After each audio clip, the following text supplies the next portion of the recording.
Good evening students.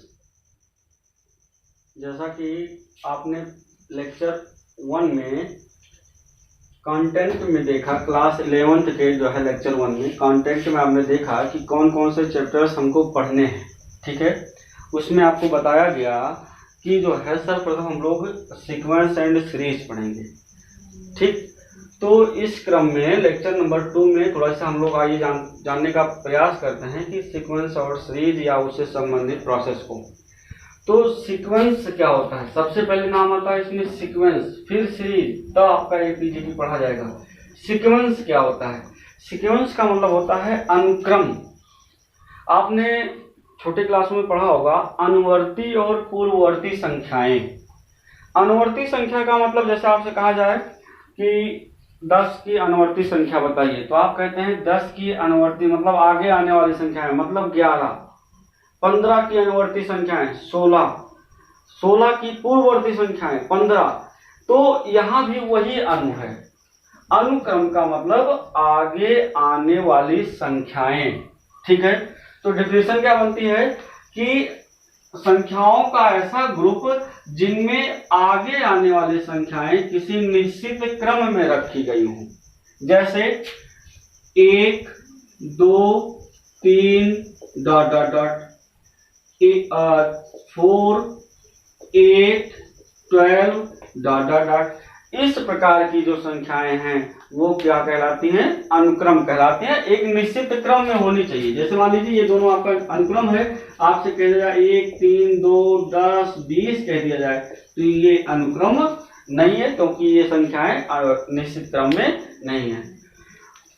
आगे series है, तो सीरीज का मतलब क्या होता है कि इन्हीं अनुक्रमों को जब हम धन अथवा ऋण चिन्हों से संबंध कर देते हैं तो क्या कहलाने लगता है?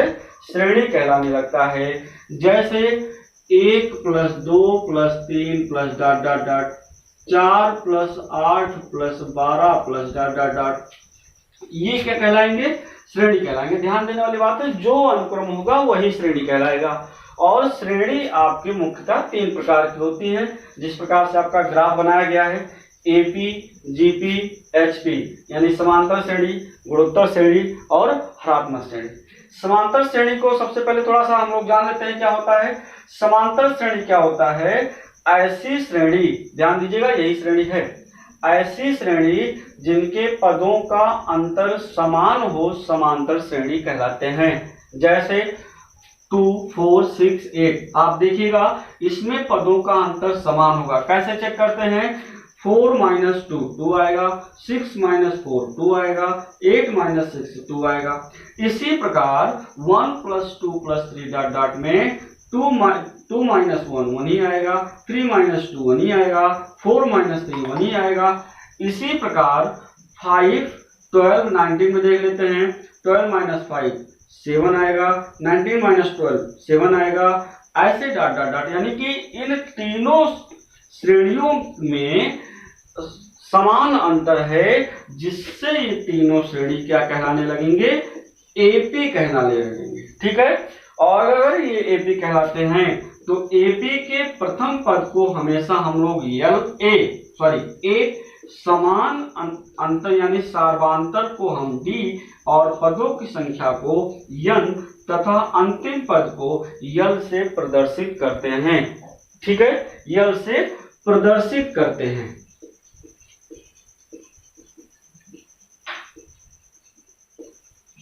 ठीक, अतः किसी एपी का प्रथम पद ए हो, मान लेते हैं कोई एपी हमको बनाना है, एपी का प्रथम पद ए, सार्वांतर डी और पदों की संख्या यन है, तो जरा सोचिए, प्रथम पद उसमें जो निश्चित अंतर है उसको जोड़ा गया है, 2, 2, 4, फिर 2, 6, फिर 2, 8।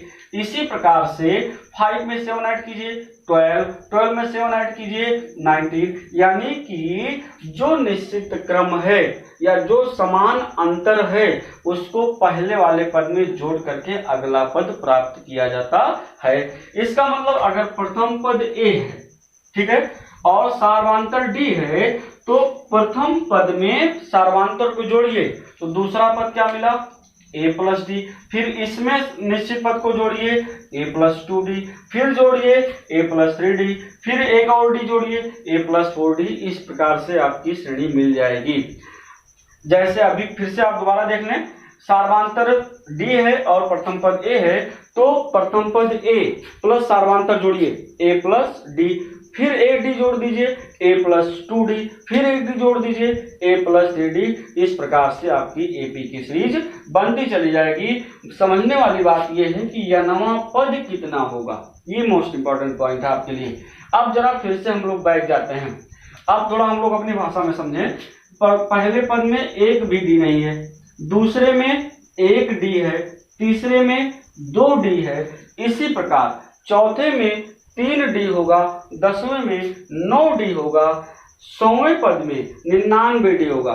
अतः हम ये देख रहे हैं कि जैसा पद है उससे एक कम डी आ रहा है। इसका मतलब nवें पद में a plus n minus 1 D होगा, क्योंकि nवां पद है एक कम डी होगा। a सब में है सब में रहेगा, प्लस सब में है प्लस रहेगा, यानी AP का nवां पद होगा a plus n minus 1 into D, जहां प्रथम पद a सार्वांतर d और पदों की संख्या n होगी। ठीक है, ये इंपॉर्टेंट है, इसको ध्यान दीजिएगा। उसके बाद अगला टॉपिक ये पड़ता है कि हम एपी की कैसे पहचान करें, कैसे जान पाएंगे कि एपी में है।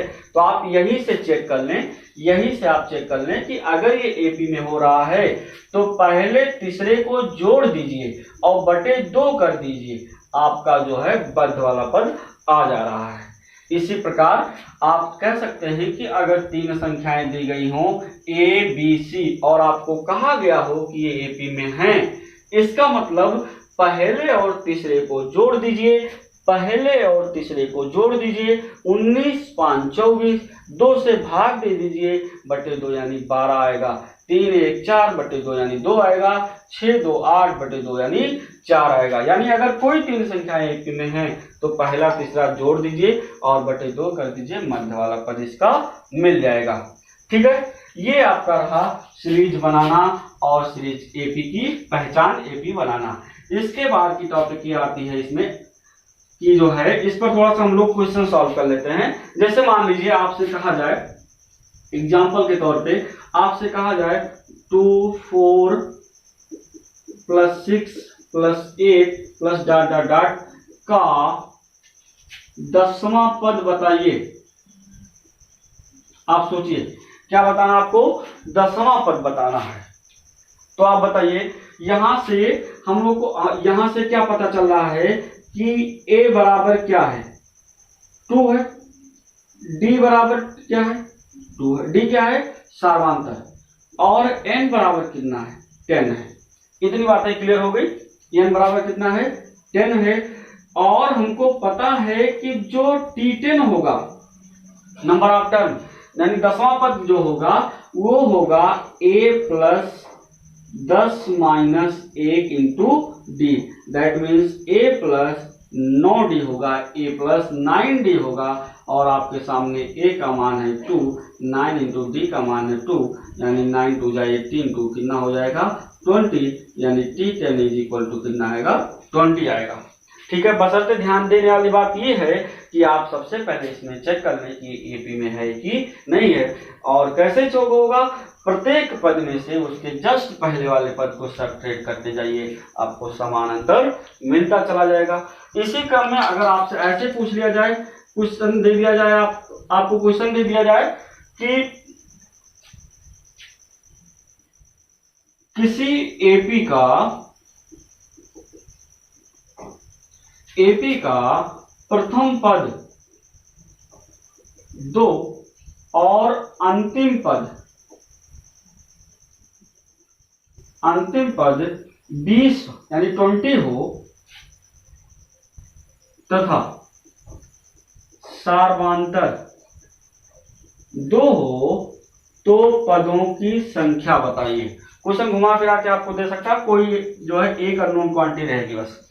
अब देखिए इसमें क्या क्या दिया गया है, a दिया गया है 2 है, d दिया गया 2 है, t10 दिया गया या Tn दिया गया अंतिम पद 20 है।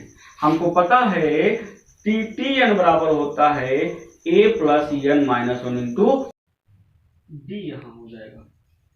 उसके बाद Tn इज इक्वल टू दिया गया 20 टू n माइनस 1 इंटू 2, यानी n minus 1 is equal to ये आ जाएगा 18/2 यानी 9 आ जाएगा।